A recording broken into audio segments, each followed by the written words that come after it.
One to one ஆன்மீக நேயர்களுக்கு அன்பு வணக்கம். நம்ம சேனலில் தொடர்ந்து ஜோதிட விழிப்புணர்வு நிகழ்ச்சியை பார்த்துட்டு வரோம். இன்றைக்கி நம்ம பார்க்க போகிறது என்ன அப்படின்னு கேட்டிங்கன்னா, வசந்தன் ஐயாட்ட சில ஜாதகங்களை கொடுத்தீங்கன்னா அதில் ஒரு லக்னம் இருக்கும். ஆனால் ஐயா வந்து லக்னத்தை மாற்றி போட்டுட்டு அதுக்கு தகுந்த மாதிரி பலன் சொல்லுவாங்க, கரெக்டாக இருக்கும் அப்படின்னு சொல்கிறாங்க. இதை எப்படி லக்னத்தை மாற்றி போடுறது அப்படிங்கிற மாதிரி கேள்வி கேட்குறாங்க. ஓகே, நல்ல கேள்வி தான். பட் என்னென்னா, ஒரு பொருளோட இயக்கத்தை பற்றி தெளிவாக தெரிஞ்சுக்கிட்டவங்க தான் இதுலேருந்து அதில் மாற்ற முடியும், அதுலேருந்து இதை மாற்ற முடியும். உதாரணத்துக்கு சொல்லும்போது, இப்போ அண்மையில் நிறைய பிரபலமான ஒரு பேர் வந்து ஜிடி நாயுடு அப்படின்னு சொல்கிறோம்ல. அந்த ஜிடி நாயுடு மேம்பாலம் வச்ச பிறகு நிறைய விமர்சனம் வந்ததில்ல. அந்த ஜிடி நாயுடோட அந்த வாழ்க்கை வரலாறை வந்து நீங்கள் தொடர்ந்து படிச்சிங்கன்னா பார்த்தா, அவர் வந்து அந்த தொடாத துறையே இருக்காது. அதாவது சில பேர் வந்து பார்த்திங்கன்னா மெக்கானிசத்தில் பார்த்திங்கன்னா அப்படியே போயிட்டே இருப்பாங்க. சில பேர் பார்த்திங்கன்னா மெடிசின் துறையில் அப்படியே போயிட்டே இருப்பாங்க. சில பேர் எலக்ட்ரானிக்ஸ் துறையில் போயிட்டு இருப்பாங்க. சித்த மருத்துவத்தில் போயிட்டுருப்பாங்க. ஏன்னா இவரை பார்த்திங்கன்னா எல்லாத்துலேயுமே ஒரு அச்சீவ்மெண்ட்டை பண்ணிட்டு வந்திருப்பார். நம்மளுடைய துரதிர்ஷ்டம் அந்த கண்டுபிடிப்புகள்லாம் நமக்கு பயன்படுத்த முடியாமல் போனாலும் கூட, இது ஏன் வந்து இப்படி நிற்கிது அப்படின்னு கேட்கும்போது, இதை ஏன் உதாரணம் சொல்கிறேன்னா, அவர் முதல்ல வந்து ஒரு வெள்ளைக்காரங்கிட்டேருந்து ஒரு காசு கொஞ்சம் ரெடி பண்ணி கொடுத்துட்டு அந்த ஒரு மோட்டார், அது பைக்கு சொல்லுவோம் இல்லையா, அந்த பைக்கை தான் முதல்ல வாங்குறாரு. வாங்கி அதை டெய்லி அக்கு வேறு ஆணி வேறு பிரித்து போடுறது தான் அவருக்கு முதல் வேலை. அதோட மெக்கானிசம் எப்படி இருக்குது அப்படின்னு பார்த்துட்டு அந்த மெக்கானிசத்துலேருந்து அதுக்கப்புறம் அசம்பிள் பண்ணுறது, இது எப்படி இயங்குதுங்கிறத முதல்ல படிக்கிறார். பெரிய அளவுக்கு பெரிய இன்ஜினியரிங் டெக்னாலஜி படித்தவரெலாம் அவர் கிடையாது. இந்த மோட்டாரோட இயக்கம் எப்படி இருக்குது, அந்த பைக்கோட இயக்கம் எப்படி இருக்குது, என்னென்ன பார்ட்ஸ் எங்கெங்கே இருக்குது, இப்படியெல்லாம் நல்லா தெளிவான பிறகு அந்த மோட்டாரோடைய இயக்கம், அந்த பைக்கோட இயக்கம் அவருக்கு தெளிவாயிடுது. இதுலேருந்து உருவானது தான் அவருடைய பல்வேறு கண்டுபிடிப்புகள். அப்போ தொடக்கம் அப்படிங்கிறது பார்த்திங்கன்னா அந்த மோட்டார் சைக்கிளோட இயக்கம். அவர்கிட்ட கொண்டு போய் ஒரு காரை நிறுத்துனீங்கன்னா, ஸ்டார்ட் பண்ணி நிறுத்துனீங்கன்னா போதும், அதில் வர்ற சவுண்டை வச்சுட்டு இதில் எந்த இடத்துல என்ன ஃபால்ட் இருக்குங்கிறத கண்டுபிடிச்சி உடனே கரெக்டாக ரெக்டிஃபை பண்ணுவார் அப்படின்னு சொல்லுவாங்க. இதில் மட்டும் இல்லை, அவர் சார்ந்த துறை அத்தனையிலையும் அவர் எதெல்லாம் கால் பதிச்சாரோ அதிலெல்லாம் வந்து அவர் ரொம்ப தரவாக இருந்தார்னு சொல்கிறாங்கல்ல. இது போல தான் ஜோதிடத்துலேயும் நீங்கள் கவனம் செலுத்தணும். முதல்ல எதை படிக்கணும் அப்படிங்கிறது ரொம்ப முக்கியமான விஷயம் இருக்குது இல்லையா. அப்போ வந்து அதெல்லாம் கரெக்டாக படிச்சுக்கிட்டு வரணும். முதல்ல ஒரு ஜோதிடத்துக்கு எப்படி பலன் சொல்கிறதுன்னு பல முறைகள் இருக்குது. இதில் தான் வந்து பார்த்திங்கன்னா நிறைய வேரி ஆகும். அதாவது வந்து முதல்ல வந்து அடிப்படை ஜோதிடம் எல்லாத்துக்கும் ஒன்று தான்.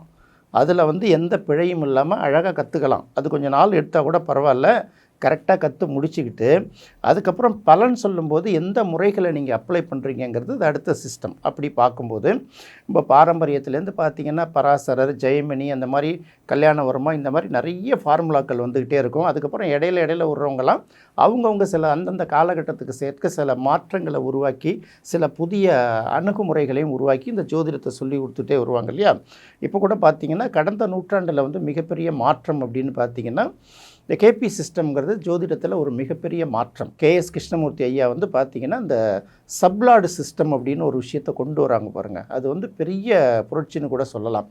பலன்களை துல்லியமாக சொல்கிறது. அவங்கள்ட்ட பேசுனீங்கன்னா சொல்லுவாங்க, இந்த காலகட்டங்களில் இது நடக்கும் அப்படின்னு சொல்லக்கூடாது. எனக்கு எப்போ வேலை கிடைக்கும்னு கேட்டிங்கன்னா, இத்தனாம் தேதி வேலை கிடைக்கும், இத்தனை மணிக்கு உனக்கு அப்பாயின்மெண்ட் ஆர்டர் அல்லது உனக்கு கம்யூனிகேஷன் வந்து சேரும் அப்படின்னு சொன்னால் தான் அது கேபி சிஸ்டம். இந்த கேபி சிஸ்டத்தில் பரிகாரமே கிடையாது. முதல்ல இது முழுக்க கிரகங்களோட இயக்கத்தை மட்டுமே வச்சு சொல்லக்கூடிய ஒன்று. ஆனால் அதில் பொறுத்தவரையில் இந்த முதல் புள்ளி என்ன அப்படின்னு கண்டுபிடிக்கணும்ல, லக்ன புள்ளி.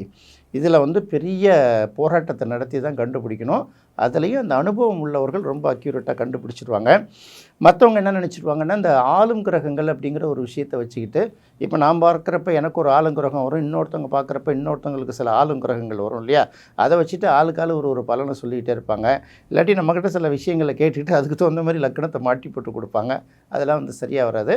அதுக்கு மென்பொருள் உதவி இல்லாமல் பார்க்குறது ரொம்ப கஷ்டம். ஏன்னா இப்போதைக்கு வந்து கால்குலேஷன் கையால் போடுற அளவுக்கு அவங்க சிஸ்டம்லாம் இருக்குது. இப்போ உள்ள ஸ்பீடுக்கு அதை யாரும் வந்து பெருசாக பண்ண முடியாது. அதனால் சரியான மென்பொருள் ஐடென்டி பண்ணி முதல்ல அந்த கேபி சிஸ்டத்தை வந்து நம்ம கையால் தெரிஞ்சுக்கணும். எல்லாத்துலேயுமே பார்த்திங்கன்னா நிறைய கலப்படங்கள் வந்துருச்சு. ஒரிஜினல் ஒரு பக்கம் இருக்குது, அந்த ஒரிஜினலோட இம்ப்ரூவ்டு வெர்ஷன் தான் அடுத்தது வரணும். சப்லாட் அப்படின்னு வந்தாலே கேஎஸ்கே தான், கேபி சிஸ்டம் தான் அந்த இடத்துல முதல்ல வந்து நிற்கும். அதை தான் நம்ம முதல்ல பார்த்துக்கணும். இது வந்து ஒரு டெவலப்மெண்ட்டு நமக்கு தெரிஞ்ச வகையில்.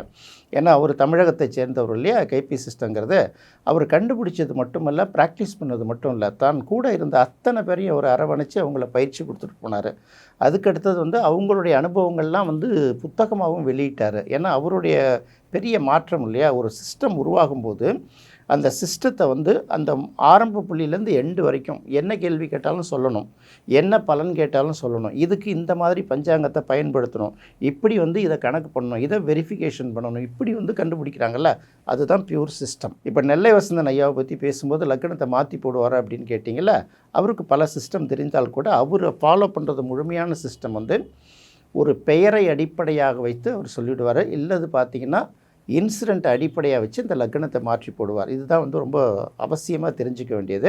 சில பெயர்கள் வரும்போது கண்டிப்பாக பார்த்திங்கன்னா அது வந்து உபயலக்கணமாக போட்டு சொன்னால் தான் பலன் கரெக்டாக வரும் அப்படிம்பாரு. அந்த பெயர்கள்லாம் நம்ம சொல்ல முடியாது. ஏன்னா இன்னொரு 2-3 மாதம் கழித்து அவங்க கண்டுபிடிச்ச மாதிரி இன்னொரு குரூப் அங்கே உட்காந்துட்டு பேசிகிட்டு இருக்கோம் இல்லையா. சில பேர் தான் சொல்கிறாங்க இதெல்லாம் சொல்ல வேண்டியது தானே, இது எப்படி நாங்கள் சொல்ல முடியும், ஓப்பனில் சில விஷயங்களை தானே சொல்ல முடியும். அப்போ அந்த மாதிரி பெயர் எடுக்கும்போது இன்னும் சில சின்ன சின்ன பெயர்கள்லாம் வரும். இந்த பெயர்கள்லாம் வந்ததுன்னா கண்டிப்பாக இந்த லக்னமாகத்தான் இருக்கும் அப்படின்னு போடுவார். லக்னத்தை மற்றும் மாற்றி போடுறதில்ல, கிரகங்களையே மாற்றி போடுவார் சில நேரங்களில். இதெல்லாம் நாங்கள் கண் எதுக்க பார்த்துருக்கோம். அப்படி பார்க்கும்போது அதை ஏன் மாற்றி போடுறோங்கிறதுக்கு அதுக்கப்புறம் கேட்டிங்கன்னா அதுக்கு ஒரு விளக்கம் தெளிவாக சொல்லுவார். இந்த அனுபவங்கள்லாம் எத்தனை பேர் கிடைச்சிருக்கு அப்படின்னு தெரியாது. நான் கூட இருந்து பார்த்துருக்கேன். அவர் கூட இருக்கிற நிறைய பேர் வந்து பார்த்திங்கன்னா நிறைய ஜாதகம் பார்ப்பாங்க. எல்லா துறையிலும் உள்ளவங்களாம் இருப்பாங்க, எல்லாருக்கும் ஜாதகம் தெரியும். ஆனாலும் வந்து அவர் சொல்லிக் கொடுத்த சிஸ்டத்தை வச்சுக்கிட்டு சில விஷயங்களை பலன் கழித்து சொல்லுவோம், சரியாகவும் இருக்கும். ஆனால் அவர் என்ன சொன்னார், அதை விட்டு இன்னொரு ரூட்டில் புதுசாக வருவார். அதாவது ஒரு நாளும் ஒரு அணுகுமுறைன்னு சொல்லுவாங்கள்ல, மாற்றங்களுக்கு தகுந்த மாதிரி தன்னை தகவமைத்து கொள்றதில்ல, இதை வந்து அவர் ரொம்ப பர்ஃபெக்டாக பண்ணுவார். கடைசியாக வந்து நெல்லை வசந்தன் ஐயா அவரோட மறைவுக்கு முன்னாடி கடைசியாக பார்த்திங்கன்னா அவினாசியில் நடந்த அந்த ஜோதிடர்கள் மாநாட்டில் சொல்லும்போது கூட காலையில் அதுக்கு உள்ளார என்ட்ரி உடனே பிரசன்னத்தை போட்டு இன்றைக்கி வர்றவர்கள் எல்லாமே கர்மயோகம் நிறைந்தவர்களாக தான் வருவாங்க, அந்த அவங்க தான் கேள்வி கேட்பாங்க அப்படின்னாங்க. அதே மாதிரி ஒருத்தவங்களும் கேள்வி கேட்கும்போது நீங்கள் இந்த வீடியோ பார்த்துருக்கலாம். ஒருத்தவங்களும் அந்த கேள்வியை கேட்கும்போது இந்த பேர் இருக்கா, உங்கள் வீட்டு நம்பர் இதுவா, இத்தனை பேர் உடன் பிறந்தவர்களா, இதெல்லாம் நடந்ததுன்னு சொல்லிட்டு உங்களுக்கு இந்த லக்னம் தான் அப்படின்னு சொல்லிட்டு மாற்றி போடுவார். அது எப்படின்னா இதுதான் லக்னத்தை மாற்றி போடுறது. அடிப்படையை முதல்ல தெளிவாக தெரிஞ்சுக்கணும். அடுத்தது வாக்கிய பஞ்சாங்கம் தான் ரொம்ப பர்ஃபெக்ட்டு, திருக்கணித பஞ்சாங்கம் தப்பு அப்படின்னு சொல்லக்கூடாது. திருக்கணிதம் தான் ரொம்ப பர்ஃபெக்ட்டு, வாக்கிய பஞ்சாங்கம் தப்புன்னு சொல்லக்கூடாது.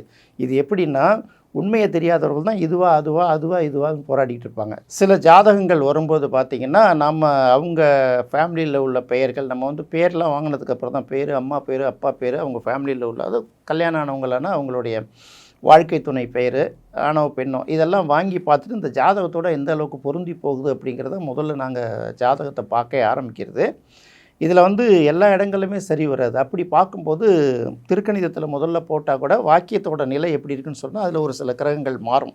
நிறைய இடங்களில் புதன் மாறும், சில இடங்களில் பார்த்திங்கன்னா சனி குருவே மாறும். அப்போ எங்கே சரியாக இருக்குன்னு பார்க்கும்போது எங்களுக்கு செக்கிங் பண்ணுறதுக்கு பயன்படுறது வந்து பெயர்கள் தான். ஆனால் இந்த பெயர்களில் எடுக்கிறதே நிறைய இடங்கள் தவறு வந்துடுது. ஏன்னா பெயர்களுக்குன்னு சில அடிப்படை ஃபார்முலா இருக்குது. நான் ஏற்கனவே சொன்னேன் இல்லையா, இந்த அடிப்படைங்கிறது ஜோதிடத்தில் மாறாது, அப்ளைடு மாறும்னு சொல்லிட்டு. இந்த அடிப்படையை ஒழுங்காக படிக்காது தெரியாத பல பேர்கள் என்ன பண்ணிடுறாங்க, ஒரு சில இடங்கள் அந்த பேர் செட் ஆகும், எல்லா பேருமே செட் ஆகாது. இதுக்கு தான் நான் ஏற்கனவே ஒரு இதில் கூட ஒரு வீடியோவில் சொல்லியிருப்பேன். முருகன்னா உங்களுக்கு செவ்வாய் தான் தெரியும். எங்களோட மாதிரி வசந்தன் ஐயா கூட நெருக்கமாக இருந்தவங்களுக்கு தான் அது முருகன் வந்து செவ்வாய் தான். ஆனால் முருகனுங்கிற பேருக்கு சூரியன் சனி வருங்கிறது எங்களை மாதிரி ஆட்களுக்கு தான் தெரியும். இப்படி தான் நிறைய சில விஷயங்களை வச்சு நம்ம அந்த ஜாதகத்தை கரெக்ட் பண்ணி எடுக்கிறோம். அதுக்கப்புறம் சில உறவு முறைகள், சில ரிலேஷன்ஸு, சில நடந்த இன்சிடெண்ட்டு இதெல்லாம் வச்சு கேட்கும்போது அப்போ சொல்லுவாங்க. இது எப்படின்னா எல்லா ஜாதகத்துக்கும் வந்து நீங்கள் லக்னத்தை மாற்றி போட்டு பார்க்க வேண்டிய அவசியம் இல்லை. சில ஜாதகங்கள் பட்டுன்னு வந்துடும்.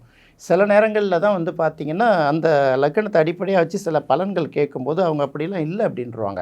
சரின்னு சொல்லிட்டு என்ன பண்ணணும், சரி அதுக்கப்புறம் தான் வந்து இதை எடுத்து பார்க்குறது, இப்படி லக்னத்தை மாற்றி போட்டு பார்க்குறது. அதாவது வாக்கிய பஞ்சாங்கத்துலேயும் லக்னம் சரியாக இருக்கும், திருக்கணித பஞ்சாங்கத்துலேயும் ஒரே லக்னம் தான் இருக்கும். ஆனாலும் பலன் சொல்லும்போது தப்பாக போகும். அப்போ என்ன பண்ணுறதுன்னு தான் இந்த பெயர்களை வச்சுட்டு நாங்கள் ஒரு தடவை செக் பண்ணி பார்ப்போம், அந்த பெயர்கள் எந்த இடத்துல மேட்ச் ஆகுதுன்னு சொல்லிட்டு. அப்போ மேட்ச் ஆன பிறகு அதுலேருந்து எடுத்து சொன்னோம்னா அவங்களுக்கு பலன் கூடுமான வரைக்கும் சரியாக வருது மற்ற அமைப்புகளை விட. அதனால தான் அது வாக்கிய பஞ்சாங்கம் உயர்ந்ததா இல்லை திருக்கணித பஞ்சாங்கம் உயர்ந்ததா அப்படிலாம் நம்ம அந்த ஆர்கியூமெண்ட்டுக்கே போகிறதில்ல. ஏன்னா எங்களுக்குன்னு ஒரு சிஸ்டம். ஏன் வந்து வசந்தன் ஐயா லக்னத்தை மாற்றி போடுறாரு அப்படிங்கிறது. இதுக்கு என்ன பேர் தெரியுங்களா, ஜீவ லக்னம்னு ஒரு பேர் இருக்குது. அது அவர் தான் சொல்லுவார். எப்படின்னா உங்களுக்கு ஜாதகத்தில் உங்கள் பஞ்சாங்கத்தில் நீங்கள் சொல்கிற டைம் படி இந்த லக்னம்லாம் கரெக்டு தான், ஆனால் உங்களுக்கு அந்த லக்னத்துப்படி பலன் சொன்னால் சரியாக வராது. அதுக்கு என்ன காரணம்னு கேட்டிங்கன்னா அப்போது இது எது சரிங்கிறதுக்கு ஒரு லக்னம் மூணாவதாக கண்டுபிடிச்சி போடுறதில்ல, இதுக்கு பேர் தான் ஜீவ லக்னம் அப்படின்னு பேர். நாங்கள் நெல்லை வசந்தன் ஐயாவுடைய கூட இருந்ததுனால வந்து கிட்டத்தட்ட இதை பெயர்கள் அடிப்படையில் வச்சு நாங்கள் குடும்பம் வரைக்கும் சில விஷயங்களை கணிச்சு எடுத்துருவோம். சில இடங்களில் கிரகங்கள் இந்த இடத்துல இல்லை, இந்த இடத்துல மாற்றி போடுவோம். ஆனால் பஞ்சாங்கத்தில் பார்த்தீங்கன்னா அந்த இடத்துல தான் இருக்கும் கிரகம். 2 பஞ்சாங்கத்துலேயும் இருக்கும். ஆனால் நாங்கள் மாற்றி போட்டு பலன் சொல்லும்போது தான் உங்களுக்கு கரெக்டாக வரும். இதுக்கு எப்படின்னா, இதெல்லாம் சொல்கிறதுனால ஜோதிடத்தில் வந்து நம்ம அப்படியே மேதை அப்படிலாம் நினச்சிடக்கூடாது. அந்த சிஸ்டத்தில் ஓகே, மற்ற எல்லாத்துக்கும் இது சரி வருமா அப்படின்னு தெரியாது. தனி மனிதர்கள் ஜாதகம் பார்க்கும்போதும் பலன் கேட்கும்போதும் அதில் வந்து சில விஷயங்கள் பொருந்தி போகிறதுக்காக இதை செஞ்சுக்கிறது. இதை தான் லக்னத்தை வந்து எல்லாரும் ஈஸியாலாம் மாற்றி போட்டுற முடியாது. ஏதாவது ஒரு அடிப்படை தெரியணும். அடிப்படை ஜோதிடத்தில் வந்து ரொம்ப பழுதர படிக்கணும். அங்கேயே நிறைய தப்பு நடந்துடும்.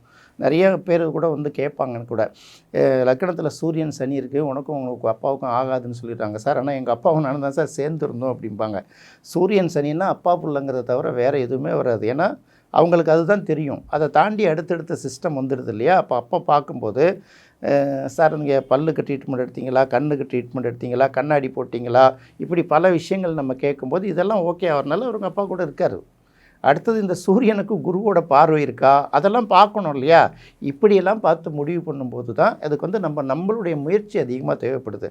இப்போ லக்னத்தை மாற்றி போடுறதுங்கிறது வந்து அடிப்படை தெளிவாக தெரிந்து நீங்கள் பின்பற்றக்கூடிய சிஸ்டத்துலேயும் தெளிவானால் தான் நீங்கள் வந்து அதை தெளிவாக மாற்றி போட முடியுமே தவிர, யாரோ அவங்க மாற்றி போடுறாங்க, இவங்க மாற்றி போடுறாங்க அப்படிங்கிறனால நம்ம மாற்றி போடுறதெல்லாம் ரொம்ப கஷ்டமாக இருக்கும். சரி, இந்த ஜீவலக்கணம்னா என்ன அப்படிங்கிறத இன்னொரு இடத்துல வந்து நான் உங்களுக்கு தெளிவாக விளக்கி சொல்கிறேன். இந்நிகழ்ச்சி உங்களுக்கு ரொம்ப பிடிச்சிருக்குன்னு நினைக்கிறேன். மீண்டும் மற்றொரு சுவையான நிகழ்ச்சியில் சந்திக்கலாம். நன்றி, வணக்கம்.